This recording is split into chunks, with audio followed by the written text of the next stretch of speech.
오실 때까지 나는 이 길을 가리라.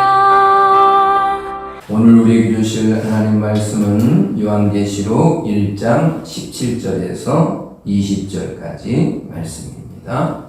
한 절씩 교독하겠습니다. 어제는 밤모섬에서 환상을 보게 되는데 7 촛대 사이에 계신 예수님의 모습을 보게 되었습니다. 그분의 모습을 아무튼 머리에서 발끝까지 아주 섬세하게 표현해 주었습니다. 그래서 이제 예전의 모습이 아니라는 것을 확실하게 느꼈어요. 자, 그런데 이제 오늘 모습을 보니까 그 모습을 본 요한의 모습이 이제 나타납니다. 자, 요한의 모습이 어떻게 나타나고 있습니까? 17절에 보니까 내가 볼 때 그 발 앞에 엎드려져 죽은 자 같이 되었다. 이렇게 말합니다. 죽은 자처럼 되어버렸대요. 여러분, 예수님을 보게 되면 그 심적인 능력 때문에 죽은 자처럼 되어버렸어요. 자, 요 체험들을 성도들이 하게 됩니다. 여러분, 대부분 하셨는데 아니면 못 느끼고 있는 분도 계시지만은 예수를 만나게 되면 힘이 쫙 빠지게 됩니다. 신비한 능력이 나오는데 나도 모르게 뭐 신비한 힘에 의해서 멍하기도 하고 힘이 쫙 빠지기도 하고 황홀감에 있기도 하고 하는 그 경험을 보통 성도들이 이제 예수님을 만나게 되면 하게 됩니다. 그래서 이제 이 모습이 죽은 자처럼 되었다, 이 모습으로 이제 만남을 이제 시작이 됩니다. 주님을 만나게 되면 첫 모습이 뭐냐면 죽은 자처럼 된다 하는 것이에요. 자, 죽은 자처럼 되었는데 이분이 뭐라고 말씀하냐면 그가 오른손을 내게 얹고 이르시되 두려워하지 말라라고 말씀합니다. 두려워하지 말라. 나는 처음이고 마지막이다. 이렇게 말씀하세요. 자, 이제 하나님을 만나게 되면 어떻게 된다고요? 죽은 자처럼 힘이 쫙 빠지는 거예요. 그러면 이것은 이제 무엇을 상징할까요? 하나님을 만나면 죽은 자처럼 된다는 게 뭘까요? 이것은 예수 믿는 것과 다 관련이 됩니다. 예수님이 마태복음 16장 24절에 아무든지 나를 따라오려거든 자기 십자가를 지고 자기를 부인하고 자기 십자가를 지고 나를 따를 것이라고 그랬어요. 그러니까 누구든지 예수를 만난다는 것은, 예수를 믿는다고 하는 것은 자기를 부인하게 되는 거예요. 자기 부인은 결국 뭐냐면 내가 죽는 거죠. 그래서 여러분, 주님을 만나게 되면 내가 죽어야 되고 내 힘이 빠지게 돼 있어요.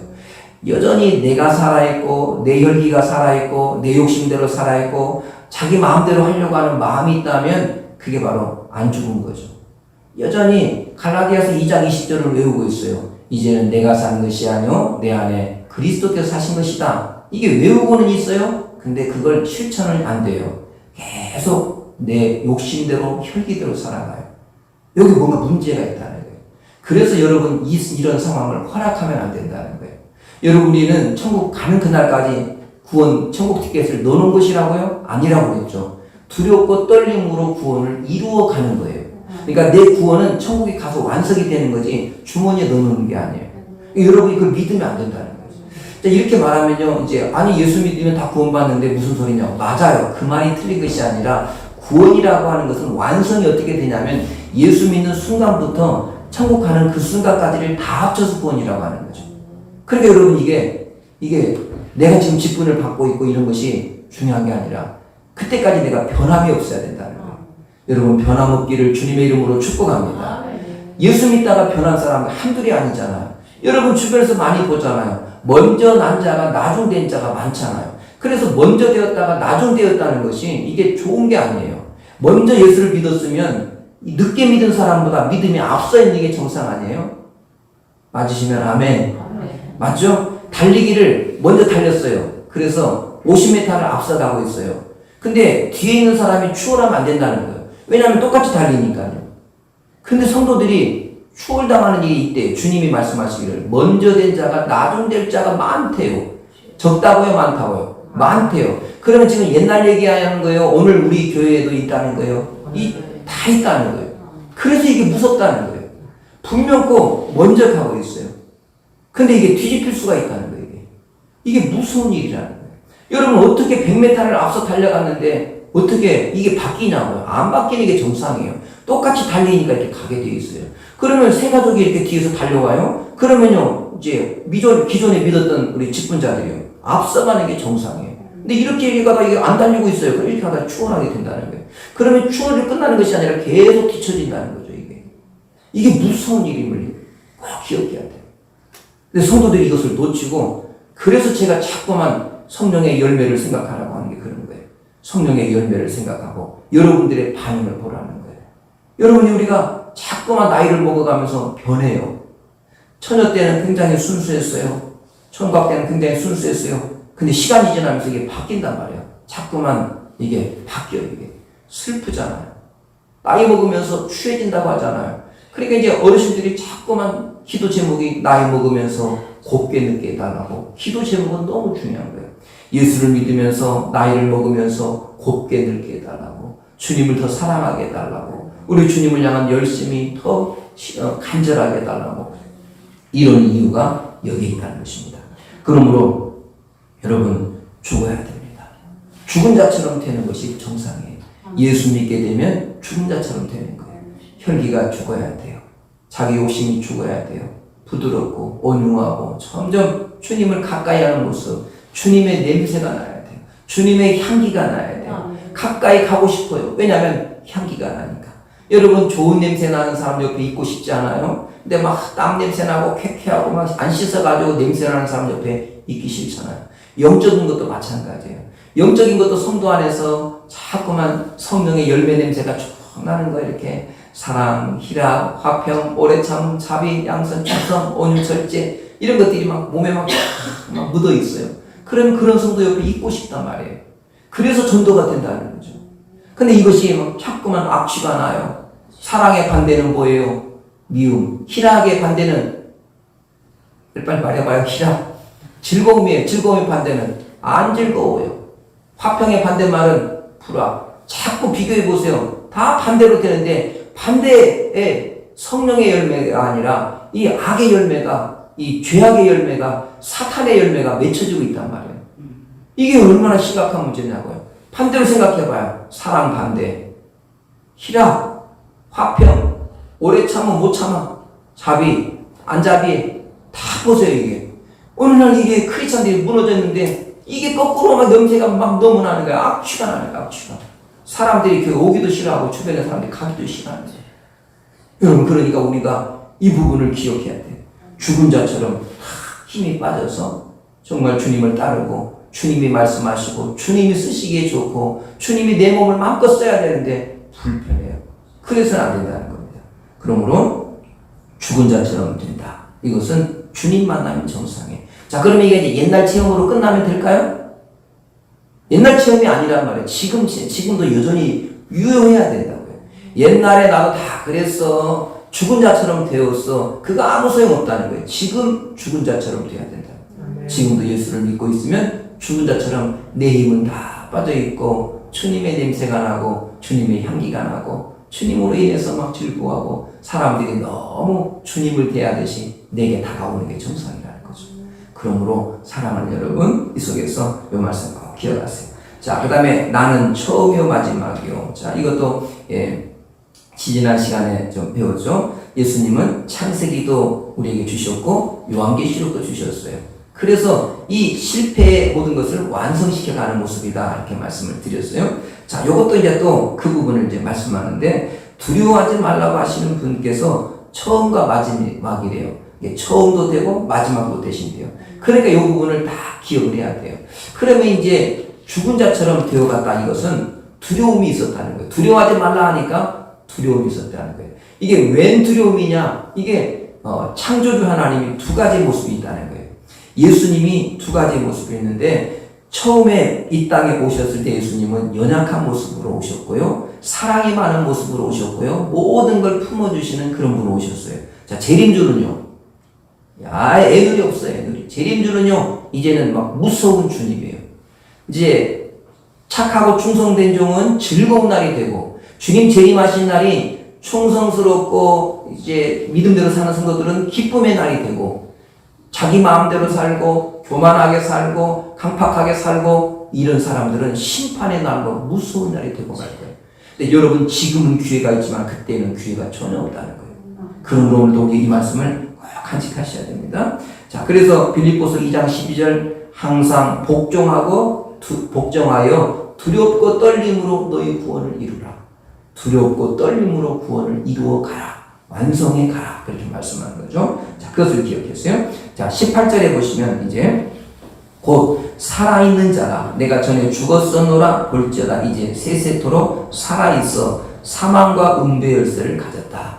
이제는 살아있는 분으로 묘사합니다.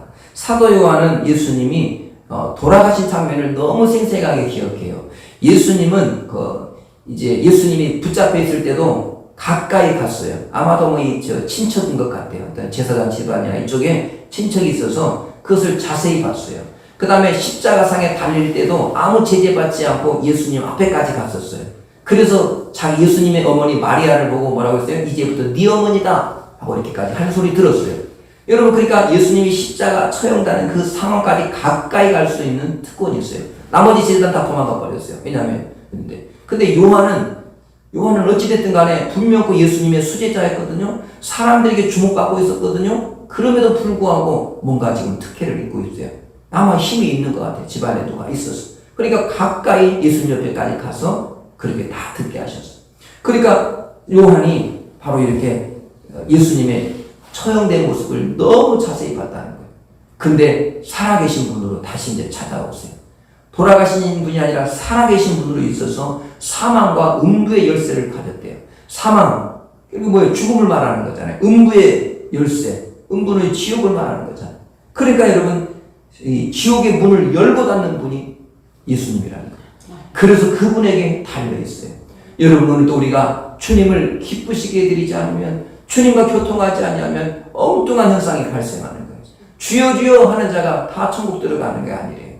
이 다음에 천국 문 앞에서 아주 이상한 일이 벌어지고 속상한 일이 바로 이거예요. 주여 주여, 내가 주님을 압니다. 내가 교회 안에서 얼마나 봉사하고 충성하고 내가 몇 년을 믿었는데요. 나 모태신앙이에요. 나 어릴 때부터 믿었어요. 근데 주님이 내가 너를 도무지 모른다. 떠나가라. 그러면 이제 끝이 나는 거예요. 여러분, 우리는 이제 이 성도로서 이 부분이 바로 두려운 부분입니다. 사도 요한이 지금 두려워 떠는 게 바로 이런 권세를 가진 분 앞에 있기 때문에 그래요. 그러므로 오늘도 우리가 그 사랑의 하나님, 사랑의 예수님으로 우리에게 계실 때 그분을 영화롭게 하고 그분에게 꼭 붙어 있기를 주의 이름으로 축복합니다. 그렇습니다. 자, 이게 이제 중요하다는 것을 우리가 기억을 해야 됩니다. 그 다음에 이제 19절, 20절을 보세요. 이제 뭐라고 말씀하냐면, 그러므로 네가 본 것과 지금 있는 일과 장차 될 일을 기록하라. 네가 본 것은 내 오른손의 7별의 비밀과 또 7 금촛대의 비밀이겠죠. 7별은 7 교회 사자이고 7 촛대는 7 교회니라 이렇게 말씀하세요. 자, 그러면 이제 요한이 이제 큰 비밀 하나, 첫 번째 비밀 하나 봤는데 그게 뭐예요? 그 비밀이 뭐라고요? 7 별과 7 금촛대의 비밀을 봤다는 거예요. 처음에 예수님이 나타났을 때 7 금촛대 사이에 계셨어요. 자, 금촛대. 자, 7 금촛대였는데 이것이 거룩한 금촛대인데 가만히 보니까 그 비밀이 무엇이냐면 7 교회를 뒤에서 지켜보고 계셨다는 거예요. 그래서 이 7 금촛대 그 뒤에서 딱 예수님이 지키고 계셨다는 것을 보여주신 거죠. 그러면 이제 이것을 이제 기록을 하래요. 뭘 기록하냐면 네가 본 것. 그 본 게 무엇인가 봤더니 7 별을 붙잡고 계시고 7 금촛대를 사이에 계세요. 그래서 주의 이제 7 별은 누구예요? 사자들, 교회의 지도자들, 사자들이고 그 다음에 촛대는 교회예요. 그러니까 주님이 주의 종들을 붙잡고 있고 교회를 지키고 계신다는 거예요. 사실 무슨 힘으로 이걸 이끌어가냐고요. 여러분, 옛날에 모세가 그 수많은 한 250만에서 300만 명의 백성들을 이끌고 갈 때 모세를 향해서 오직 비난도 심하지 않았습니까? 네가 뭐냐고 이렇게. 여러분이 지도자가 된다는 게 그 희한하게 지금도 여러분 정치계를 보시고요, 연예계를 보시고 스포츠계를 보세요. 이끌어가는 지도자들 욕 엄청 먹습니다. 희한하게 욕을 계속 먹어요. 아무리 잘해도 욕을 먹어요. 그런데 여러분, 이것이 쉬운 일이 아니라는 거예요. 더군다나 교회가 권력기관도 아니거든요. 교회가 무슨 힘을 가지고 통치하는 것이 아니거든요. 성도들을 무슨 수로 통제합니까? 여러분이 교회를 성도들이 자발적으로 오는데 이 성도를 무엇으로 통제할까요? 제가 여러분들에게 월급이라도 준다면요, 통제가 되겠죠. 앞집사님 월급 깎을 거예요? 공건사님 그렇게 하시면 제가 월급 깎아요? 이렇게 하면 말이라도 듣지. 여러분들이 와서 교회 와서 월급도 받는 것이 아니고 여러분이 헌금하고 교회를 다닌단 말이에요. 자발적으로는 여러분들을 무슨 수로 통제하냐고요. 그게 바로 이게 교회를 붙들고 있다는 게 이런 거예요. 주님이 주의 종을 붙들고 있고요. 주의 종에게 하나님께서 이제 모세에게 영적인 권위를 주세요. 그래서 백성들이 무릎을 꿇고 꼼짝을 못했다는 거예요. 모세의 얼굴에 광채가 나니까 백성들이 두려워 떨었다는 거예요. 모세를 통하여 기적을 행하니까 성도들이 따랐다는 거예요. 그러면 오늘도 똑같습니다. 그래서 계속해서 주의 종들을 통하여서 일하신다는 게 주의 종을 붙드시고 주의 종이 큰 능력이 있어서가 아니라 주의 종을 통하여서 희한하게 역사도 일어나게 하고 주의 종이 교회의 중추적인 역할이라고 느끼게 만드는 거예요. 그러니까 성도들이 따르게 되는 거예요. 분명코 외적인 힘이나 권세가 아닌데 분명코 하나님이 주의 종과 함께한다는 사실을 성도들이 느낄 때 비로소 따르게 되는 거예요. 그래서 여러분 주의 종과의 관계도 중요하고 주의 종을 이렇게 잘 대하는 게 그런 거예요. 밥 잘 사주고 옷 사주라는 얘기가 아니라 여러분 주의 종을 하나님의 종으로 생각하고 하나님이 붙들고 있다고 꼭 생각하라는 거예요. 그러니까 그것을 깊이 생각하지 못하는 사람들은 영적인 그것을 깨닫지 못하고 다 까먹게 된다는 거죠. 그러므로 이것이 중요하다는 거예요. 자, 계시록 17장 한번 볼까요? 조금 하나 하고 마칠게요. 계시록 17장 한번 보세요.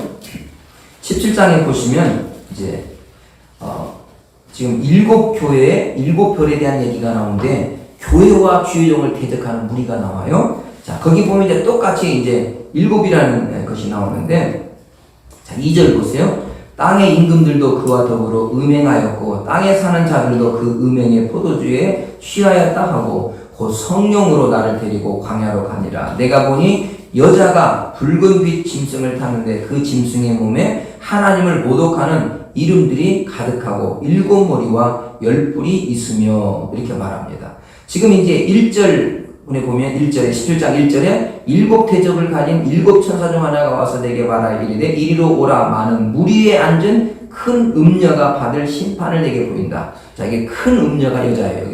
여기 나오는 여자는 큰 음녀를 말해요. 근데 그 여자가 이 3절에 보니까 여자가 붉은 빛 짐승을 탔는데 그 짐승의 몸에 하나님을 모독하는 이름들이 가득하대요. 그리고 7머리가 있대요. 7머리. 7머리 안에 또 10뿔이 있고요. 그러니까 지금 7이라는 교회에 7촛대 7별이 있는데 그것을 대적하는 게 7머리 여자예요. 그게 큰 음녀. 이렇게. 교회를 대적하는 큰 음녀 7머리가 있어요. 그러니까 7교회와 7머리 달린 음녀가 서로에게 쌍벽을 이루면서 계속 대적을 해요. 자, 7이라는 숫자는 뭐라고요? 완전수, 가득한 풍성함을 말해요. 그러니까 이 7교회는 전체 교회를 상징하는 거예요. 7머리는 사탄을 상징하는 거예요. 계속해서 이렇게 회방하고 있다는 거예요. 자, 그러면 이제 이 싸움에서 누가 이겨요? 결국은 계시록에서 보면 누가 이긴다는 거예요? 결국은 교회가 이긴다는 거예요. 그 얘기를 해주고 싶은 거예요. 여러분 이제 드라마나 이런 거 보면요, 지금도 마찬가지예요. 드라마에 악인과 선인이 나와요. 누가 이겨요? 예, 다 착한 사람들이 이겨요. 옳은 사람들이 이겨요. 드라마 보세요. 못된 사람 이렇게 다 나와요. 근데 착하고 정의롭고 진실하고 정의를 추구한 사람들이 꼭 이겨요. 드라마의 방향이 꼭 그렇게 돼요. 그렇게 돼서 이긴다는 거예요. 그래서 이게 우리가 기억해야 할 게 하나님께서 심판하시는데 결국은 교회가 이기게 되어 있다는 거예요. 이것은 하나님께서 결정해 놓은 결과예요. 근데 여러분 드라마 보세요. 자꾸 피해보고 순수하게 당해요. 근데 나중에 반전이 확 일어나요. 그래서 사필 규정이다 그러는 거예요. 반드시 옳은 것이 이기게 되어 있다. 반드시 오른쪽으로 규결되게 되어 있다. 그 말씀을 합니다. 오늘도 처음과 끝 되신 예수님께서 교회를 지키고 계세요. 자, 그 다음에 여러분을 지키고 계세요. 여러분들이 억울한 일 당하면 하나님께서 가만히 있을까요? 아닙니다. 반드시 지키십니다. 그래서 교회를 7교회를 지키고 주의 종을 붙들고 계시기 때문에 그 배후에 계신 주님을 꼭 기억하셔서 주님 편에 서시기를 주의 이름으로 부탁드립니다. 여러분 이것이야말로 가장 똑똑한 것이에요. 여러분이 7머리 편에 서지 마세요. 성령의 열매 편에 서세요. 사탄의 열매 편에 서지 말고 성령의 열매 편에 서세요. 성령의 열매를 자꾸만 암송하세요. 그리고 반대 것도 한번 생각해 보세요. 똑같습니다. 자신 안에 분명히 그것이 맺혀지지 않으면 반대가 있는 거예요. 그러므로 이것을 꼭 기억하셔서 두렵고 떨림으로 여러분 구원을 이루어가시고 주님을 날마다 살아계신 주님을 날마다 만나서 그분과 함께 동행하는 실제의 삶, 오늘의 삶이 계속되기를 주의 이름으로 축복합니다. 이제 주님 가르쳐 주신 기도로 새벽 기도를 마치겠습니다.